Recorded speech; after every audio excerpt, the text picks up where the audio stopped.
Hello, ladies and gentlemen, and welcome to the final day of the GG.Bet Beijing Invitational. Today we'll find the team that get that spot at IEM Beijing, but we have a lot of teams to get through. We've got 4 remaining, 2 semi-finals, and we'll be finishing with a grand final later today.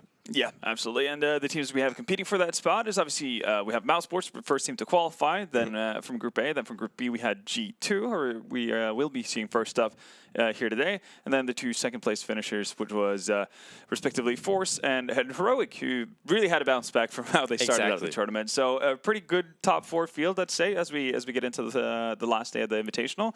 But I'd still lean, I guess, in the same direction that we've always leaned when we started the Invitational, that Mousesports should be favored for this. Yeah, they should be. But again, there's upset potential. There definitely is upset potential, and I think we got the 4 teams who are really expecting, but it's time to get into the veto. The first game will, of course, be G2 taking on forZe. No big surprises with Vertigo being being removed. That's the permanent ban for forZe. Mirage being taken away from G2. That means forZe is going to have the opportunity to play Nuke here. Dust2, I'm assuming, would be the pick of G2. And there we go. Makes sense, especially given forZe's recent form on that map. In terms of vetoes, Train, yeah, makes sense for forZe to get rid of. That's a solid map for G2.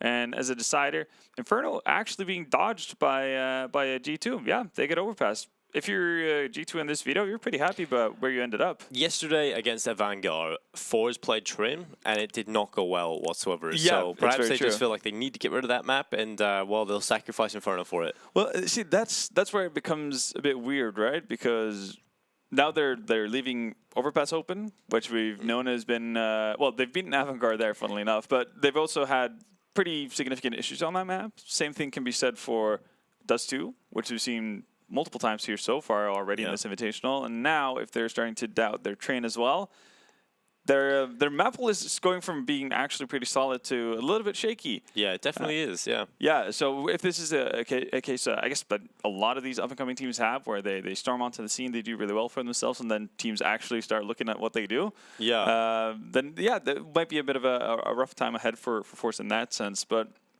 they get the chance to prove themselves now, I think. Again, when it comes to their Dust2, what we really noticed was the fact that there's not a whole lot that they need to change up, but it doesn't seem like they have that go-to cat execute that every solid Dust2 team has, and they don't necessarily utilize that quick contact push through the exit tunnels on B as much as others do as well. They've rather focus on getting late long control, or actually just peering into mids to seeing if they can find openings and that kind of thing. And if they don't actually get favorable trades, they're kind of just at a loss, it seems. Yeah, it seems like forZe, I don't really know how tactical Jerry is, but this would be a great time to sort of prove his in-game leadership abilities, right? If they come up with new stuff, they can work against the best teams in the world, because it definitely seems like a real strange part of forZe's playstyle. You know, they're very aggressive. They were super aggressive on both sides. Yeah. That's very hard for a lot of teams when they first play them to counter, but when you play them consistently every week, every day, perhaps for some of these teams, I feel like I've seen a Vanguard versus forZe about 40 times, but you're going to get used to it, right? Yeah, I mean, perfect example of that is Furio, right? Yeah. Came onto the scene all of a sudden, taking some really big scalps, and then eventually when teams kind of get their heads wrapped around it and get a look at the situation, there's like, well, they're just kind of running at us. So we'll just sit here and let them run at us. Exactly. And with how they don't necessarily adapt too well to that, you still, you end up playing your entirety of the game 4v5 or worse, really, because you have somebody just going off on a bit of an adventure, not necessarily being too successful. So it's going to be really important to see how forZe deals with it. You're right. We kind of get to see a real test for Jerry. Obviously, might be a little bit soon to expect a full rework of Dust2 or Overpass for that matter coming into today, but we're thinking, over the course of the next 3+ months that they're going to have to show some improvement on that end of the scope. Yeah, well, Nuke has always been a good map for forZe. They've always played it pretty well. Sometimes we do see them struggle and they go to overtime, but generally they get the win there. But G2, I feel like Kenny S is probably one of the best players to ever play Nuke. The way he plays this map is pretty crazy. Yeah, and he's one of the oppers that are pretty consistent at having impact as well, not just only on the CT side when he gets to have his field day out in yard, that kind of thing, but he's very, again, it helps being a mobile player or an operator who actually knows how to move about, especially because you're so often required to not necessarily just hold your cookie cutter position out in yard and just fire off shots through smokes and hope for the best, but you need to reposition yourself. You need to be able to swing into yard from potentially secret or you actually need to be able to play aggressive ramps sometimes, actually change up what you do to get a different look at things. And obviously that's been one of Kenny's specialties for as long as he's been playing Counter-Strike. Yeah, I feel like to play Nuke very well, you have to understand the rotations, and it's almost like he just knows what to do straight away. If any situation happens, he's always in the right place. And I feel like that's definitely going to be something that forZe are going to have to deal with.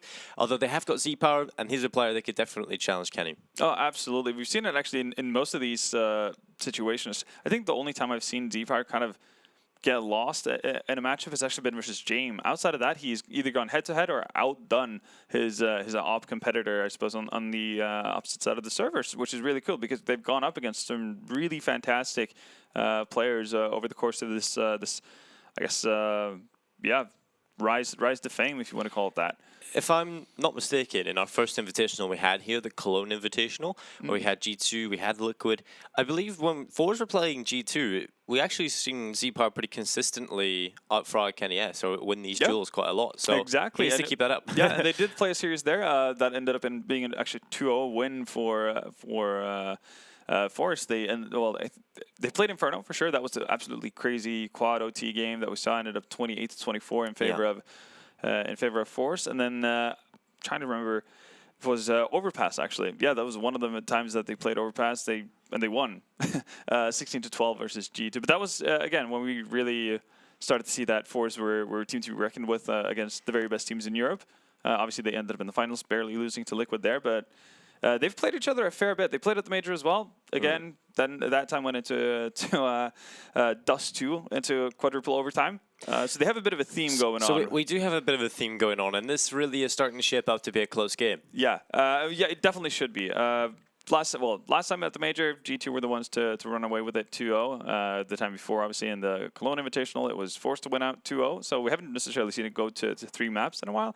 But it's always close, and there's always overtimes and a lot of drama. So I wouldn't expect it to be any other way today.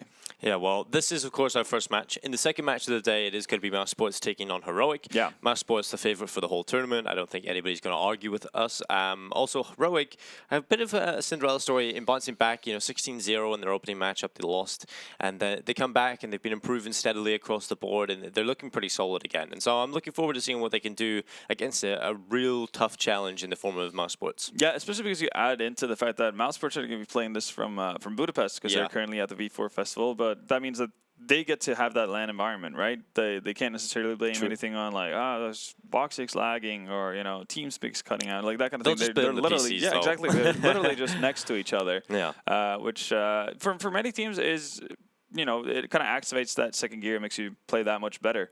I mean, there's notorious examples of that. VP being one of them, obviously being absolutely terrible, hopeless, on in an online format. But as soon as you get to offline events, they start crushing. Yeah, it seems like a lot of teams have that, and it's so much. It feels like when they play stage matches, it pretty much ruins the experience of online, right? When you go back and play from your bedroom, you can't really have that same level of focus, can you? Exactly, it's hard to find that same level of intensity and focus, right? Because you know how much is on the line. You're sitting in a booth, you have a crowd in front of you, you can feel the trembling in the arena, that kind of thing, and then you go home to your own room, it's completely quiet, nobody's really bothering you, you're not under any sort of special atmosphere or scenario. So especially for long tenured experienced players, sure, you might make the case that they should be aware of how to handle that properly, but it's also about like being able to go into that game mode really and just hit your zone, which is going to become increasingly more difficult because for newer teams, obviously, it's still exciting to play online games because you're playing against better and better opponents. You're starting to take those steps up into the very highest tier.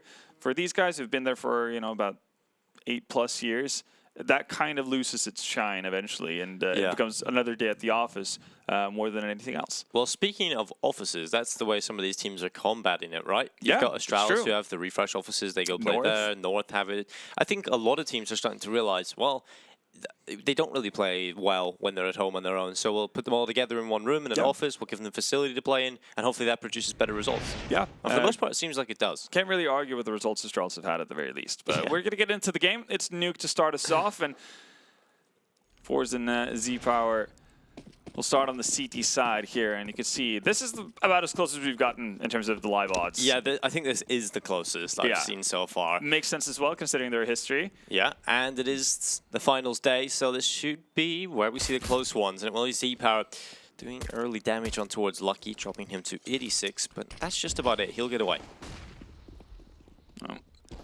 Actually, past main we go. Not actually into it from G2, and Jax set up the trap to deal with Z-Power here, so early frags going back and forth. Lazer finding Amanek.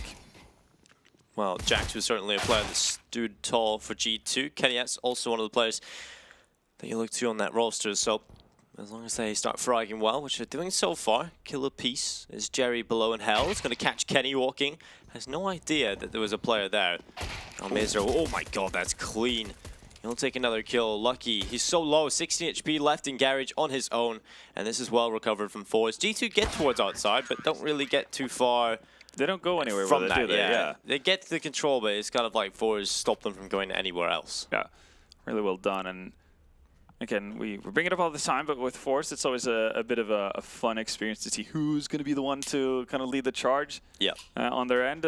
Almazer, every time he plays well, it's just such a treat to watch. We've kind of gotten used to seeing the likes of Z-Power, obviously, but yeah, Almazer, when he has those crazy games, he usually ends up near the 30s. He really has a dominating presence on the game, which is fun to watch. So we'll see, though. Now it's Z-Power with the scout outside. He's already spotted some clothing here from the G2 side on top of Silo, so he knows what that might be around the bend. There's a head from Amanek as well. Just want to make sure that he doesn't overstay his welcome too much or doesn't expose himself. So he gets caught out, but Jerry in a forward position, and he's going to have a great time here. Oh, easy. That's a very good target for Jerry. The transfer coming in. It's all on kennyS running very quickly to get a bomb plan, and it looks like he's going to get it. Yeah, easy. Bait set, fish caught from. That was so close. Dangerously close, actually. But he gets it though. G2 get the plant that they want, so that means we're most likely looking at an investment here. And the following round means that Kenny probably, even though he can't afford it, not necessarily a guarantee that he'll go towards the op. We'll see. And even though he use one of those players who are able to make that op work more often than not on the T side. Again, depending on what kind of tempo you want to hold and how you want to set the pace of the game, you might not be looking for that sniper. We can see Kenny is actually deliberating whether or not he wants to buy the op or not. G2 could have called this pause to potentially talk about what they want to do. Kenny's still yet to buy. We'll see him on the side of forZe as well. It's a case of them holding on to their weaponry. 3 SMGs, a scout, so not exactly flush with firepower, but they're not really in a situation either where they can buy up too easily. They've focused on utility, which makes sense as well if you want to stop initial pushes towards well, upper bomb side or towards ramp. Anything of the likes, definitely need those Molotovs in there, and pretty much would have been just Jerry and FaceCrack to upgrade, where FaceCrack would have had to drop because he already has an M4. But we'll see if the gamble pays off for forZe here. So far, so good, at least in terms of just raw fragging. We'll see if it maintains that weight. I'm really excited to see how forZe actually deal with, or how, again, I always like watching forZe play Nuke because they're so dynamic on their CT sides. We already saw it here in the second round. Jerry's been pushed off. It's FaceCrack and it's Z-Power to kind of create that space for him initially with how they're holding. And I'm almost convinced that we're going to see it later on in as the game goes along, that we're going to see Flit push aggressively towards Radio, because that's something he'll do every now and again once he gets a sense of either the area kind of being abandoned because the T sides are focusing heavily on either upper side of yard. When he does that, he usually comes out with at least a frag or two, and creates some chaos within the ranks of the Ts, which is always good fun. Yeah, that's always nice to see though when you have a CT side on Nuke that's actually proactive, because there's some teams that are very static. Yeah, they don't even go and challenge outside, right? They just these are the positions. Yeah, there's teams that know the smoke execute's going to come in and they're going to lose outside anyway, so they just give it up to start with, and so just go into a more passive position. And that's also something that gets on my nerves, is when teams just do the outside smokes. It becomes dull to watch, right? No, but I also think it's a bit of a worrying sign for a T side if that's your go-to, because so many teams know how to throw the smokes and they can get down into secret, but from that point on, it's the same thing as with players who vent dive but don't necessarily know what to do with it. Yeah, so it's like, great, you've gotten down into this, but what do you do now? Like, what's your purpose in life? And that doesn't seem like every team has a set idea as to how they want to figure that out. Again, it requires quite a bit of utility to put down these yard smokes, obviously. So in a normal instance, you would have 2 smokes left. And again, if you're on a bit of a half buy or you don't necessarily have all the utility in the world, maybe 2 of your players are in a bit of a rough spot and you don't have that, they might still execute or set up that smoke wall and then come down towards the lower bomb side and be like, oh, we don't have a smoke, so we can't plant the bomb safely. Yeah. You run into quite a few problems, but Jerry's going towards secret. Oh, he's not been spotted either. Does Keo know he's there? The flashes keep coming in. I'm pretty sure he has no idea. He's worried about stairs for right now. Where that next smoke comes down, Z-Power fires off one. This is also going to drag attention away. I'm a little bit surprised by the fact that Jerry wants to move forward. Yeah, he could have just set that. That almost guaranteed him a kill. You've got an MP9, so you don't really want to take those long-range duels. Well, Z-Power's going to get his head torn off by Jax very quick indeed. Yeah, does get the tag in, but again, if it's not a headshot, he's going to go down every single time there. FaceCrack is in a close-up position to potentially punish someone here, but you can see that G2 have set up in a neat way that actually allows them to punish anyone, even if they were to get a frag here on anyone in Garage by pushing out. There's a player behind T-Red to get a trade immediately. Ooh, Jax. Well, there you go. There's the trade-in. That's also the one M4 that they had gone. So Mazur has an idea that something's going on. Oh, he's not going to see it, is he? Oh, that's so unfortunate. And look at the damage that's been done already. 34, 18, and 12 HP. And here's the aggressive push from Ramp, but Lucky, patient as ever. Okay, actually misses golden opportunity, but still cleans up the mess. And yeah, perfect round for G2. They were super patient about it. forZe, again, not having the weaponry really to contest these long fights, still do so, and then a little bit of unfortunate timing as well from Almazar as he jumps on top of, I guess, the warder of hot glass hut, whatever you want to call it, right below Heaven. Doesn't spot out the low HP players, and they don't actually get a single kill, so this is great news for G2. Yeah, no utility for forZe moving into this one, really. You know, Flit has taken a hit and got a UMP instead, so they can forward a little bit extra, but this should be a pretty easy one for G2. Wallace smokes up, Keo down towards secret stairs. Z-Power can't catch him off, so G2 have assumed position already. They really have. Now they have to really weigh the pros and cons whether or not they want to rotate a player down to deal with Keo, or if they're just going to let him float there. It seems like one player has already made his way down. That's Almazar just hanging out at the lower bomb site. G2 know, though, that they're going up against a buy that's not going to be the greatest. Sure, they might have weaponry, but in that case, they won't have utility, and vice versa. They're just being patient about this. Then again, though, they have to be sure that they actually get some forward momentum because, again, it's not always the easiest thing to take a bomb site here on Nuke. It can get messy, so if you leave yourself with too little time, you might end up running out of it, not getting the bomb down when needed. We'll see if actually they want to use Keo as anything the starting point, but Flit gonna start us off. Oh boy! Oh my god! Omnic actually turns. That is unbelievable. Amanek turns around and Flit thought he struck gold, right? Yeah, I think everybody thought he struck gold. Oh, that is so unfortunate. Fool's gold it is. Almazar and FaceCrack, they find 2, but Jackson Lucky, they step in together. Jerry will fall to Kiyoshima, and it's all on Z-Power. 1v3, 14 seconds. Yeah, he kind of needs to bail out. Unless he's learned a new wall bang that somehow finds the site, then... Wouldn't bet against him. Yeah, it's fair. Could hear some chatting there as well. I'm pretty sure that's Flip being like, what the hell, Dominic? Like, why would you turn? Why would he turn, though? Yeah, no, it is a bit of a weird one. It looks like he half cleared the corner. Maybe it showed up on the radar for some.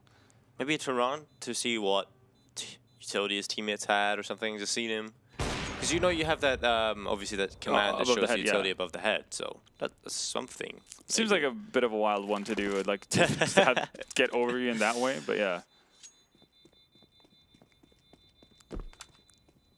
But it's pretty wild. Oh my god, I still can't believe it. Well, zPower does save over the ult, but it's going to be 2-2. G2 survive with 2 players. And, well, it's 2 in a row for them. We'll see what they can do in this one. It's probably going to be another because forZe, after losing yet again with not a whole lot of available rewards, they're going to be left with 2K in the bank. So not much of a buy coming in here at all. So Felico pretty much. We'll have zPower, the only player with a weapon. And it is an op, so we'll see what he can do with it. Oh. Quick tempo towards Enter. Look, he's already out, and he's not going to win another duel. The pistol's actually doing quite a bit of work here so far. Fortunately, zPower was kind of on his way out from the bomb site, so he's not really able to have his impact just yet. Flit, again, pushing aggressively. Actually going to dodge the first T-side player as well. He might actually be able to deny a bomb plant here. Oh, he was unlucky last round. Will he be able to get it done this one? Amanek not looking his way. There it is. The revenge comes in. Looking for the follow-up, but Jax will get the bomb plant. And this is doable for zPower. He has a kit. The only problem is he doesn't have utility. Yeah, it's just had a smoke go down in main as well. And there's 2 more Molotovs to deal with as well. Honestly, if you look at this from forZe's perspective, this has been a super successful eco round. Maybe you can look to find an early frag, see if there's a gap in the smoke. But if he doesn't find anything within the next 2-3 seconds, he should just duck out. Yeah, I mean, they're not going to be able to afford an ult in the next one. Having swung that wide with the smoke dissipating kind of puts him in an awkward position, especially if he wants to be covert and not make any footsteps as he bails out. Not really too big of a fan. I think it just should have been perfectly happy stationing up in the back of garage, potentially, and seeing if anybody wants to rotate out of the bomb site from main. Yeah. And get an easy pick that way, but nonetheless, here they are, and that means that zPower has to rebuy into an M4, and again, very low on utility on the side of forZe. Yeah, looking good for G2. It's going to be a vent dive. You've seen flashes in towards mid. It's just going to be a straight rush towards the A bomb site. They're going to keep going. Almir's is going to fall. Amanek able to pick that up with a Mach 10 of all weapons. So high mobility, high accuracy it seems as well. Yeah, now you honestly save. Yeah, you have to save. You cannot get back into this bomb site with the utility that you have and no kit. So G2 will get another on the board, and forZe look to the next one. There's great recognition from G2 though. Again, they realize the economic state of forZe, and they know that there's not going to be enough money on their side if they have weapons to get Molotovs and all the jazz really down in for the upper bomb site, so they can just rush it freely. And if you're going to have Amanek on a Mach 10, it's not the end of the world if he falls either. It allows you to get trades potentially for, well, whoever's number 2 and 3 in line out of Squeaky. And if that doesn't happen, then you just reset and work off of that. You know that forZe will have expended most of their utility already. zPower, is he going to be able to stay alive here? Seems like it. forZe actually get another go of it. And now they actually get a much better buy-in. Almazer, yeah, sure, he died, but he can still get into a position where he buys a Mach 7, plays from top of hut, something to that effect, and still has a chance to have a bit of an impact. He can also go with an MP9 or UMP. He's going to opt with MP9. Allows him a little bit more utility, obviously, if you're now or mobility. If you go with the Mach 7 here, you're kind of limited to where you can post up and be effective. Sure, you're fantastic if they're coming in for an upper rush, but as soon as they rotate down, the range is becoming a bit of an issue. Well, Amanek takes quite a lot of damage on board, but he's still towards Secret with the Mach 10 leading the charge alongside the rest of G2, it seems, by one player. As Jerry trying to hold off the stairs as they come in towards him. He doesn't get a single kill, and that is so unfortunate. Flit has to step up in a big way here. He has got Almirza back over towards ramp to assist him, but his teammate fears crack falling. Starting to look very, very scary here for the CT side. zPower is able to get something done. Almirza gets the timing. So this is 3v3 here with a smoke up. Jax can't see much. And while that's happening, Flit and Almirza continue to find success. And it leaves the CTs with a one-man advantage. Yeah, and zPower's already waiting upstairs. Easy kill for him. That's the bomb dropping down into Kenny, but how is Kenny going to get out of this one? Kind of boxed in by smokes and Molotovs. That round is one off of 2 things. zPower's patience and also the death of face crack. Lucky was basically the designated lurk there on that round, hanging out at the far back of Yard, and zPower actually waiting for him after potentially having the chance of completing a backstab through Secret. Just removes all the pressure points from G2, and then obviously we see Flit and Almazer combine nicely. ZPower actually continuing on with the pressure. I'm not really sure why he wanted to do that. Again, takes away the presence you had on the upper bomb site too. But with the time left, Kenny doesn't really have an avenue to go upstairs anymore. Oh, he spotted the gun tip. Oh, didn't he? No, he didn't. It looked like he did. I was so sure that he spotted it. Whoa. It looked like he definitely did, but he goes... There definitely was a USP on, or a gun tip on his monitor. But I guess there's a lot of details around that area. Maybe just didn't register. Maybe looked at something else. You know, got to keep an eye on the time, mini-map, everything. Just kind of doing a recheck of what kind of utility you have left in that scenario, and creating a plan for the potential after plan. forZe do grab one back at the very least. And again, their buy is looking better than what it has done for a fair bit.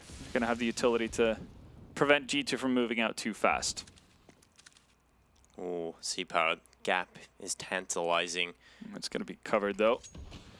G2 are doing these staggered smokes here. Oh, that's a terrible, actually. Yeah, that's an awful smoke. Ooh, that was not meant. Gets in safely though. Yeah. But the idea, like the reason why G2 are doing this is because they want to avoid.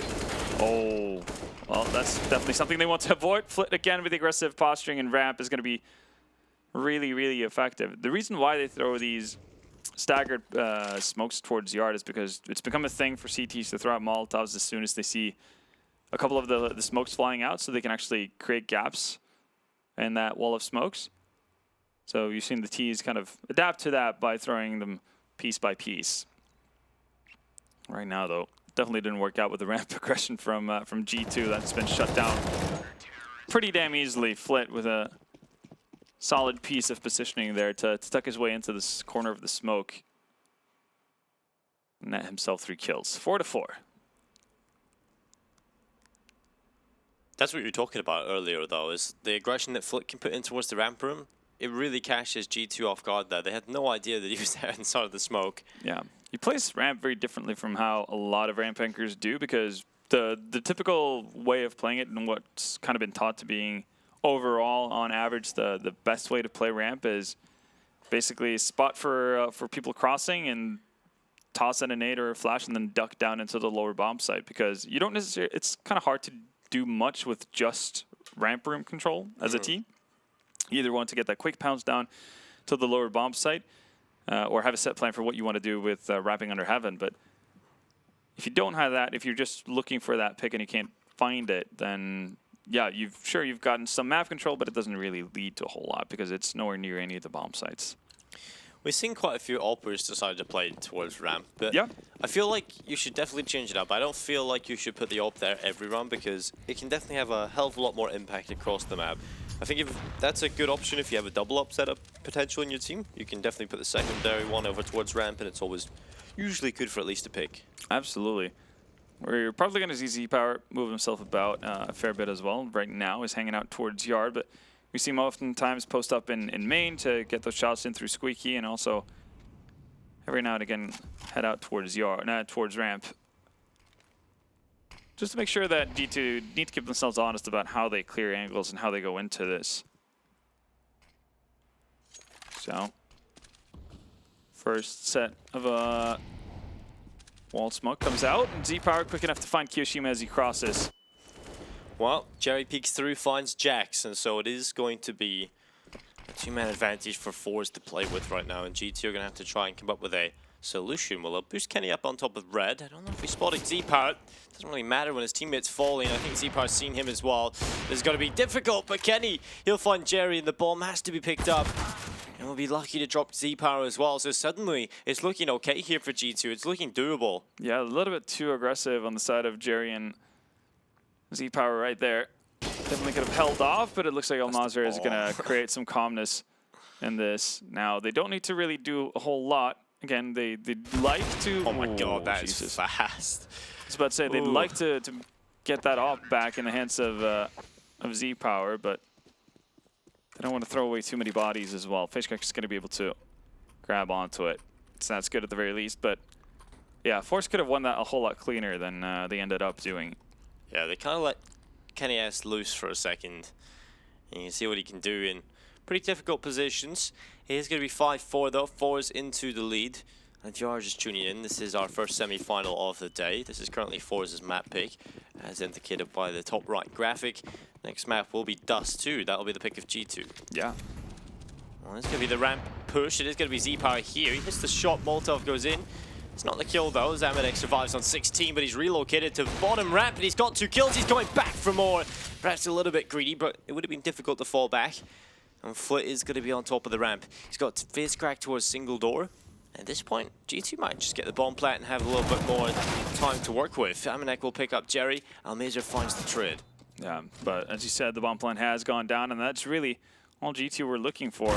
Ooh. Lucky looking to get a little bit of a bonus here as well with the AWP. He can actually do this. 1v2, it's not necessarily planted for him. Oh no, mind me, that is.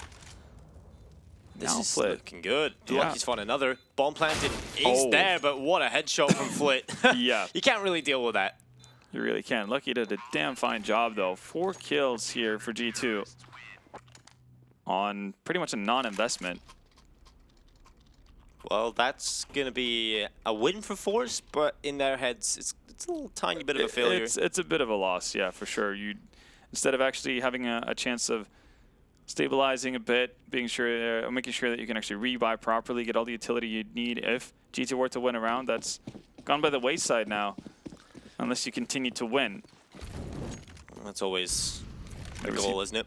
There we see that Molotov that's so commonly put down, and I think actually this is going to prompt Jerry to move forward, and Keo with the passive position is not going to spot this at all. Usually Jerry's good for 2 frags whenever he gets into this kind of position. We'll see though if Keo he's checking can get around it. But you see, yeah, they have like fail safes for each other. Actually, Z-Power's going to back off at just the wrong moment. So puts Jerry's life definitely in much more danger, but it doesn't seem like Keo has looked to do anything more with it. Smokes comes out, and Jerry knows what's about to happen. Well, this is such a strong position. Will they check him? They're just going to be walking safely through the smoke. Eventually, they're going to walk through in the lineup. 2 kills come in from Jerry. They know that he's there, but he's already done so much work that makes it so difficult for G2 to recover from. And Z-Power, he has rotated off towards Secret Stairs. He falls back after a missed shot, and he'll be looking for a second opportunity. Molotov from Keo comes in, but it's not a deep one. It's one that prevents him from peeking on the stairs, but he can still hang around at the bottom. That kind of forces G2's hand in terms of where they want to go as well, and that's going to force them right into that waiting hands of face crack. Amadek's been able to find Jerry eventually, but it's a 2v4. Lucky has yet to do anything. Flit again on a bit of an aggressive venture through radio. Oh no, and Lucky. That's a lot of information gained as well, and Lucky dies. Easy job for Flit. And Amadek, okay. All right then. That was, again, looking like a really solid round for forZe there in terms of keeping players alive. But Amadek, out of nowhere, manages to get 3 kills within the span of 2 seconds. He nearly won the round. That is ridiculous. Yeah. That is utterly ridiculous. G2 come close again off the back of Amadek.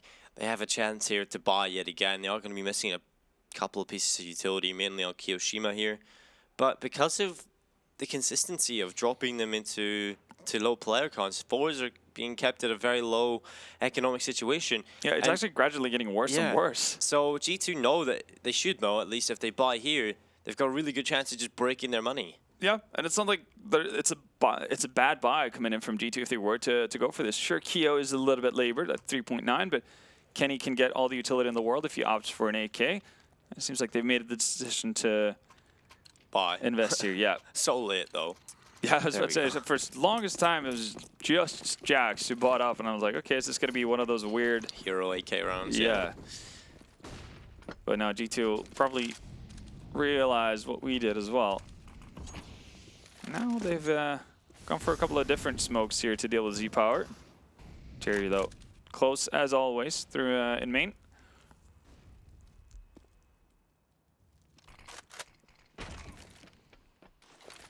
Oh, could be a nice nade. No. Nope. Just not far enough. Point of damage. Just not far enough. Lucky's going to be happy about that. Well, at this point, G2 shaping up to put pressure on towards Flit, who really has been a shining light for forZe. with these ramp pushes. Eventually, G2 are going to have to catch on to it. And this looks like they want to try and deal with him, but he's in a very different angle. It's going to be difficult to deal with. He's completely blinded, but look at this. He has no idea. Lucky's just got wrecked. There's just completely brained on. Flit knows how to play the ramp room better than most, it seems. Really solid stuff from Flit. Kenny's made his way through the garage. 43 seconds. Kenny take a little bit of damage, but Z-Power, who has dropped Jax, and leaves Kiyoshima and Kenny into a very difficult position to win here. And well, finally it looks like forZe might just have themselves a clean round win. Don't want to speak too soon though. There's of course Kenny and Keo alive. Very proficient riflers as well. We have seen forZe kind of drop the ball here in multiple instances, getting a little bit too aggressive for their own good and that kind of thing. Now Kenny just clearing out under, or from underneath of Heaven. And doesn't spot anyone. They're pretty separated though, so there's not really any potential for a trade as it stands right now. We do hold on to the 2 AKs at the very least. Yeah, G2's money is going to be in a very weird position for a while now. Because obviously they have saved over the AKs, they can do some damage here, but they end up losing this one, which is completely likely. Keo and Kenny probably still won't have enough for a buy moving into this next round. Actually, they do, because they've got loss bonus at maximum. So yeah. that's crazy. The new economic, the sort of current economic situation always allows for this to happen. Yeah, it really does favor the losers, doesn't it? We'll see though what they can make out of it. forZe are coupling together a pretty decent CT side here on Nuke. After trading rounds back and forth, and here we go. Attempted to vent dive, and they actually kind of get blocked initially. Yeah, they can't get down vents, so they're just getting mowed in the back. That's well played from forZe. Completely unintentional, of course. What do you mean? It's obviously planned that. D-Power loves being a bit of a body bag in vents. It's hilarious how he doesn't die either. I think actually a lot of the damage might have just been from face crack firing at him. Yeah, Lucky yet again gets timed from Flit. Keo with that AK has been spotted out and also taken down by Jerry. Well, that is 7 in a row for forZe. Yeah, there was a spurt from G2 obviously, and that's been put to an end. We're going to have another buy-in from the side of G2, and obviously they would love to close this out at 9-6. But the way it's looking right now, considering the fact that we've talked about how forZe's economy has been shaky, but that's been to their own fault. They've more or less had the rounds in the bag. Yeah, exactly. 5 or 4 players staying, being alive at the time, and then getting a little bit over-eager and overzealous and losing that advantage, but still winning the rounds. So it's not as like G2 have been necessarily too close, and that's being reflected in the live odds here from GG.Bet.com as well. 1.25 in favor of forZe, 3.68 to G2. And while we do have a bit of a lull, what you guys at home can do is head over to GG.Bet.com and use the code SAVE, all capital letters, to ensure your bet. There's no queues, no wait times, no business hours, and no rejections. So definitely worthwhile checking out. Well, you got lots of positives to head over there, but there's not a whole lot of positives for G2 here in round number 14. Economy's not in a great state, not a whole lot of utility. They have got, you know, the rifles at least, but missed shot from Z-Power gives him a little bit of space to work with towards red. He's going to go back for more. He's so brave to actually stand that wide, considering there's no smoke to cover him from T-Red or anything like that. He just has an inkling that nobody's actually going to dare go that far out. And it's going to be Almanac to wield the op. Not a bad opper by any means. I mean, we saw that back in the days of Misfits and so on. But, all right, Z-Power offers himself up. There we see. That's the wipe peak that I was afraid of and that Z-Power exposed himself to earlier. But right now, forZe, they know that they kind of have tabs on it, but yeah, they don't need to play this aggressively. Jerry, you need to do something to get out of main, otherwise you're going to die in about 10 seconds. Maybe just hides there and waits for Flit to come in from behind, though. Yeah. This could be perfect. Is Jax going to cover it, though? Well, Amanek's gonna go drop Jax as well as they line up, but the bomb is on the floor. Lucky walks through, only gets the 1 kill, and it's 10-4. Flit bailing his teammate there. Jerry, you know, he does fall in the end, but he definitely stayed alive way too long. Kept their attention, that's for sure. So 10-4, coming up into the last round of the first half. It's looking likely we'll see an 11-4 half come in, and with the way forZe are playing, G2 will have to show us something different. And at this point, I'd love to just see some crazy fast play, something they haven't attempted yet. I mean, you might as well. Well, we'll see what this turns into. If it's going to be 5th on the round, or on the board for G2, or if it's forZe extending their lead.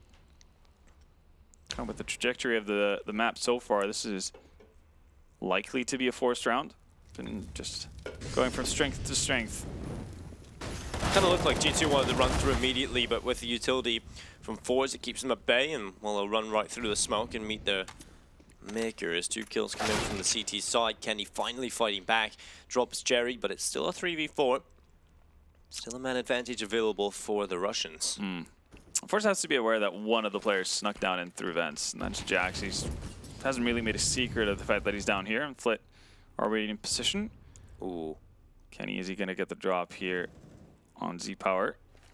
Might not even matter. Yeah, Facecrack's found Kiyoshima. Jax seemingly wants to go back up. I don't really think G2 has any, like, all the options they have are not necessarily good ones. Definitely a sticky situation to be in here for G2. We have options, but it's going to be difficult to make work. And Flit's coming in from behind yet again, but it's Facecrack who takes both kills. So 11-4 at the half from forZe. I have to say, even though Facecrack's at the top of the scoreboard and the kills are really, there's no difference between them, I feel like we've seen a lot of impact from Flit in that game. Oh, yeah, the first half, should I say. A ton of it again. And it comes through these aggro pushes and ramp a whole lot of the time. And even when he's, I guess, before the opportunity to not necessarily push aggressively there, we saw the swing laid out into yard to help out Jerry. Pretty much ones out the route from there on. Really, really well done. And now all of a sudden, the live odds take quite the jump. Yeah. Stayed pretty close for the longest of times, but apparently forZe getting that 11th really has GG.Bet thinking that it's going to go all the way, and you can't really blame them.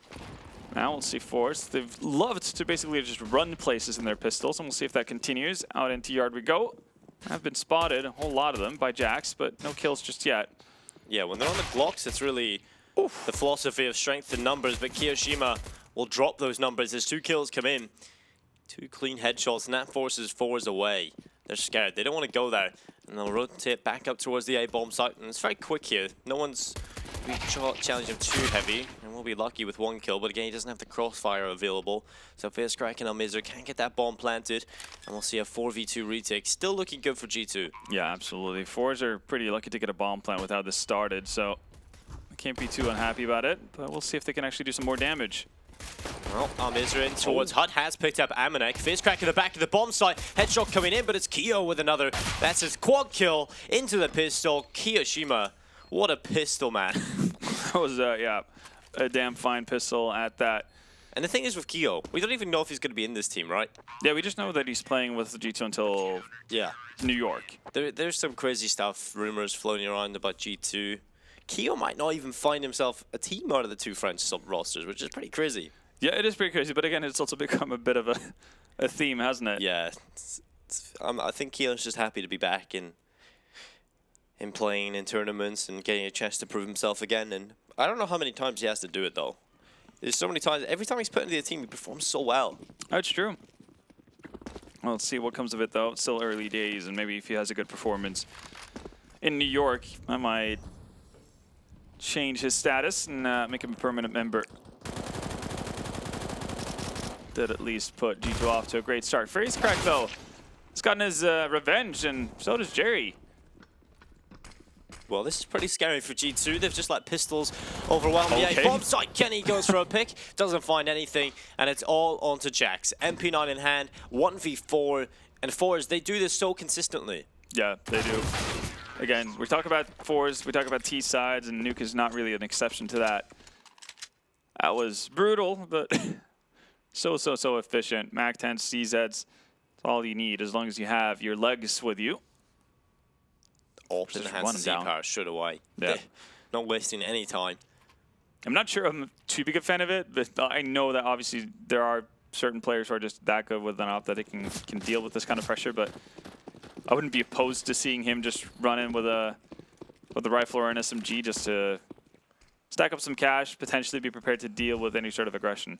Yeah. Z-Power, have you timed out? Oh no. Or is he waiting? Yep, lots of typing, match medic incoming. Yeah, it seems like Z-Power's had a bit of a crash. At first I was like, is this like some next level thing where he waits it out for sound cue or something before he pounces up? Because Z-Power does crazy stuff. But yeah, no, it seems to just be a bit of a hiccup. Oh, is he back? No, okay, no, it's the classic thing where he times out and moves. But yeah, because he was holding in W and D, it's just going to continue to move. It's just being blocking him, blocking like you shall not pass. All right, well, hopefully it's not too serious an issue for Z-Power. Obviously, we want to see them all. forZe have been riddled by these, sadly. Yeah, especially when it comes into playoff days and when it really starts mattering. I think it was it Pacecrack or Almizer versus Liquid? Yeah, I think it was Almizer. Obviously, I think Pacecrack had initially like in the first at the start of it. Yeah, on Mirage, he was coming in for a retake on short. Gets dropped completely. He was at top mid boxes, and they just completely timed out. Then there was the other time where Almizer timed out. Yeah, that was at the very end of 2v2 Liquid, retake. Yeah, 13 to 15. Yeah, we've had some unfortunate circumstances. Yeah, hopefully this is not a big one. Crossing our fingers. Obviously, we want to see forZe at full strength, especially because they've been looking so damn good. That's kind of why it's been so fun. We want to see them at more tournaments. I mean, they didn't really do any shame to themselves with their performance in Moscow. To put it mildly. Yeah, I think those are perfect tournaments for forZe, right? The major was their first real big tournament, right? Yeah. And that's a hell of a tournament to have as your first big one. Yeah, that's a lot of pressure, especially because they played so well that everyone kind of just looked at it as a foregone conclusion that they would make it through. I was 100% on that train. I was thinking forZe would actually do damage. They would have a shot at potentially making Legends, where depending on matchups, how they go about it. But yeah, they kind of fell flat. And then again, it's a learning experience. It's something I think every player on Earth has gone through, that disappointment of not playing up to your potential when it really matters.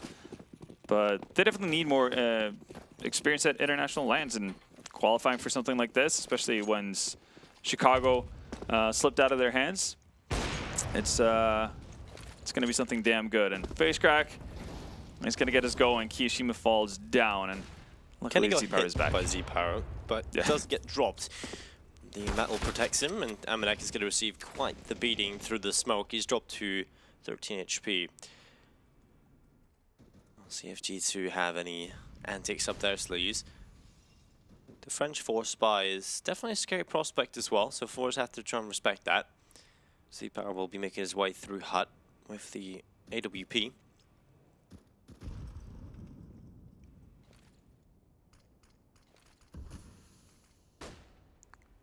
Jackson and angle where, unless there's a wide swing, he should be able to get one. And there's the bomb. Lining up, it's the collateral. That's 3 for Jax. Picks up the ult, goes for a quad kill. And this could be filthy. The ace from Jax, that is unbelievable. That's probably the most ridiculous ace I've seen in a long time. What the hell is that? The lineup he gets for the double kill as well. Man, oh man, that was looking so good. I said, yeah, maybe 1 kill. Yeah, how about 3 right off the bat? He gets 5, all of them. Jesus Christ. Well then, Jax. That's going to reinvigorate hope for G2. That's so ridiculous. That really is.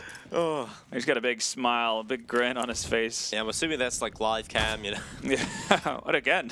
Kenny is just he's actually been dropped lower HP this time. Yeah, 1 HP. So if you just keep going at this for 24 more goes of it, eventually he will die. The thing is with forZe, they drop Z-Power a lot of ops, right? So he could always save for another one. Yeah. And it's if you're playing against forZe, it's probably like, how can they keep thwarting this op? How does it happen? Well, I mean, yeah, taking wisdom, pages of wisdom from Avangar, apparently. Z-Power finds Keo trying to wide peek. Wanted to double up with Kenny. Doesn't pan out. Ooh. Not quick enough to react there. Playing by the Zaiwu steps. And ooh, all right. Nearly gets caught out. Actually goes back in for more. Kenny just did not have a good time there. No. bit of an ill-advised push as well. But look Ooh. at this. This is nothing ill-advised about that. 2 kills. FaceCrack Jerry down, and that's also control over the bomb dropped. Even though they don't know it just yet on the side of G2 with the bomb being dropped outside, it's going to be awkward for forZe to get back in here. Thing is here, you know, forZe stand with the 2-man advantage. They just lost it immediately. And because of the bomb being back here, it really dilutes their chances of winning this. But Flit has got past, so the timing works for him. The question is whether or not, like, who gets the better of who? Lucky versus Flit here, the timing. That's going to be everything. Ooh. If there's a gun tip spotted or something else. Oh, well, no. There we go. That's something else. This puts Amanek in a rough spot. He's been able to handle that SG pretty damn well so far when we've seen him. Oh, the timing. That is so annoying, and the smoke as well. Flit's dropped to 19 HP, and Amanek so close to picking it up, but Flit into the 1v1, trying to save forZe here. Oh. And it's Amanek with a great clutch, and G2, they are just winning off the back of individual plays. Yeah, I know. This is just, well, a little bit lucky, really, if you're G2. You'll take it, though. Again, this is putting pretty significant stress on their economy, though, but not really enough funds on the side of forZe to be able to rebuy into this convincingly, but they're going to give it a go, apparently. Mac 10s. We might actually see the same upper rush that we saw them break the pistol streak off of. ZZ Power opens it up. 2 kills. In an excellent fashion, and yeah, finding Jax straying in from heaven. Well, are we gonna see the upper push from forZe here or not? Seems like no is gonna be the immediate answer at the very least, but they have snuck one player close towards main. It's FaceCrack, not gonna get the better of anyone. Lucky gets 2 easy kills, so any sort of hope of forZe bringing this back and breaking the economy of G2 has been quenched.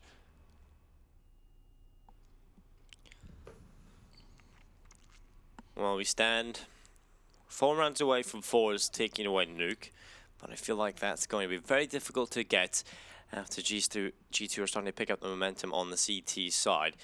Jax has spotted Flit, so he knows he's there. He's just holding a bit of an angle, taking a similar stance as to what Flit plays, and because he is the expert of ramp, Flit knows. So he will peek in towards Jax, he's picked him up, and it will be at least a kill back in for forZe, but probably not a whole lot more here with the bomb lying safely in the control of G2.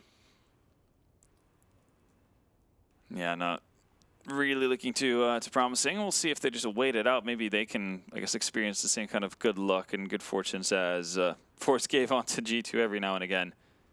Just waddling off and giving away a couple of kills.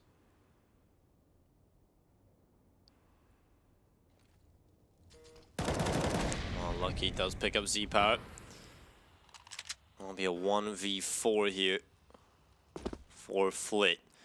And he is a good player, but with an MP9 and a 1v4 in his hands, it just isn't going to happen. Kenny will peek into and drops him. And another on the board for G2. Eking closer. Still a 4-round gap between the two teams, but forZe not really finding their groove here on the T side so far. They definitely had opportunities. Obviously, after breaking G2 after the pistol round, you were thinking to yourself like, that was surely going to go their way. Instead, Jax showed up with the Deagle on ramp, and well, that's definitely going to be a highlight worth watching over and over again. All right, so the investment from forZe right here and now, I kind of hate. Usually I'm pretty on board with what forZe decides to do from an economic point of view, but they've opted in for a glass cannon op on Z-Power on the T side of Nuke, and they don't really have too much to follow up behind this. There's an AK on Almazer, but if they're going to do this, why wouldn't they pool up the money on Flit as well and drop an AK for either Jerry or FaceCrack? Instead, they're risking the biscuit. So far, they've been given a little bit of real estate. They haven't really thrown too much utility there, mainly because they don't have it, but not giving away too easily where they're going.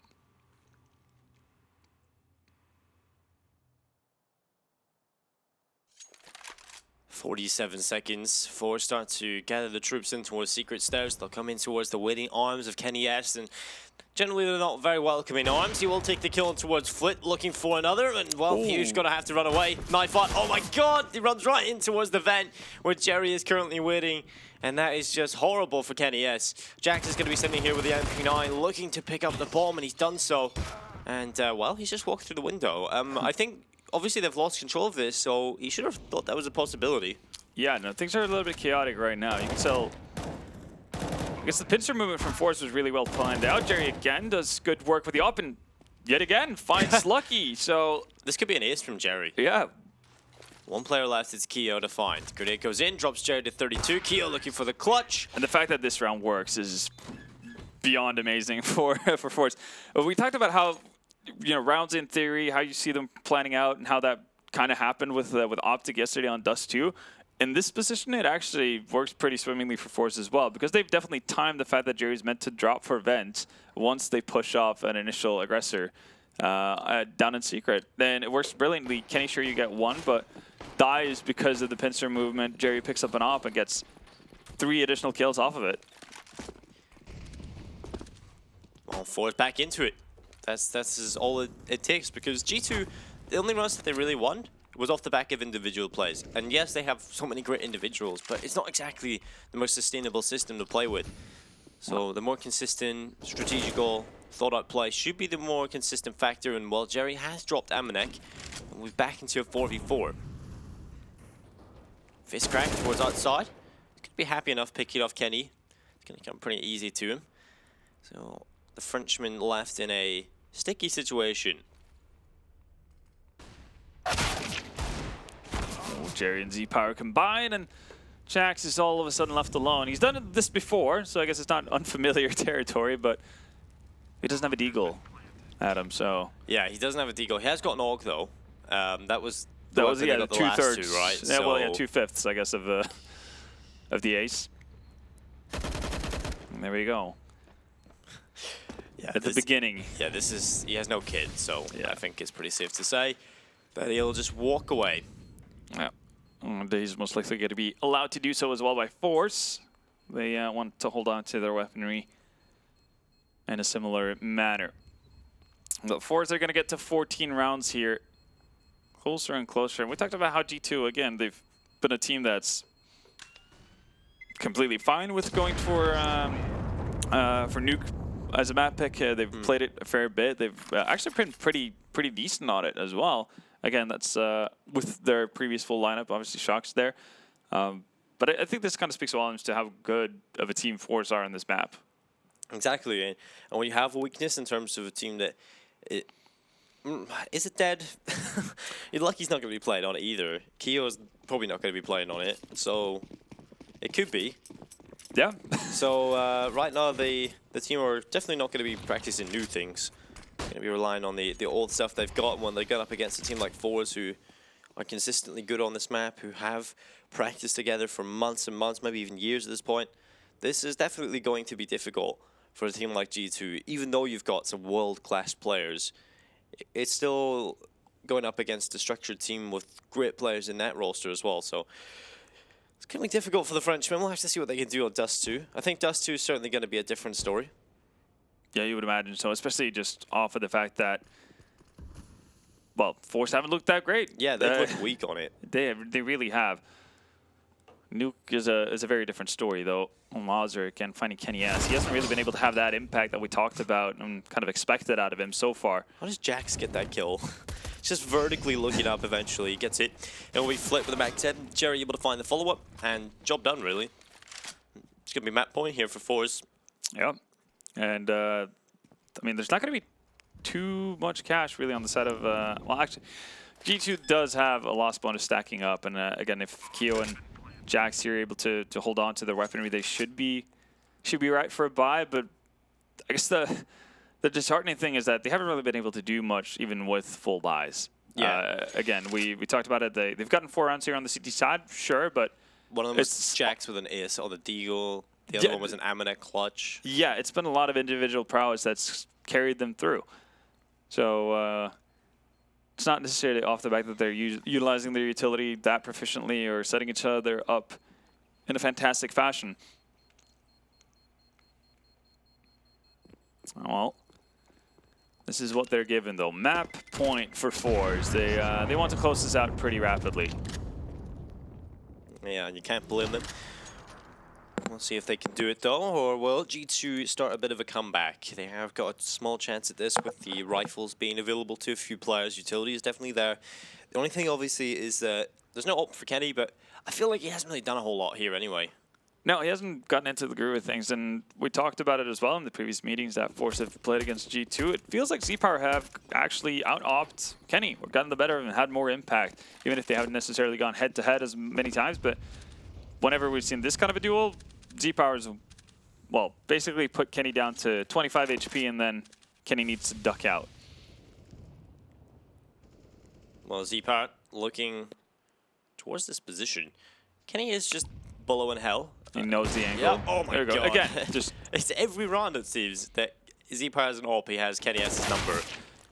quick. And Laser will drop Kiyoshima very quick indeed. Man advantage again lies with forZe, and they've been so good at making the most out of this. Face crack might not be expecting Jax to be in that position, considering there's continuous fire being fired from the windows by Kenny S.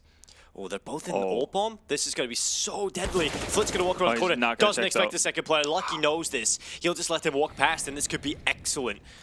Lucky, now he's kind of lost his opportunity, yeah, though. he definitely has, because Flit's got into a good position. Jerry's going in towards main. So, yeah, that's a really big missed opportunity. We'll see, though. It might still pan out very well. Yeah, there the bomb comes in. Nobody's obviously going to check, and he makes, well, decent work of it. It has allowed his teammates as well to have kind of a full overview as to what's happening here.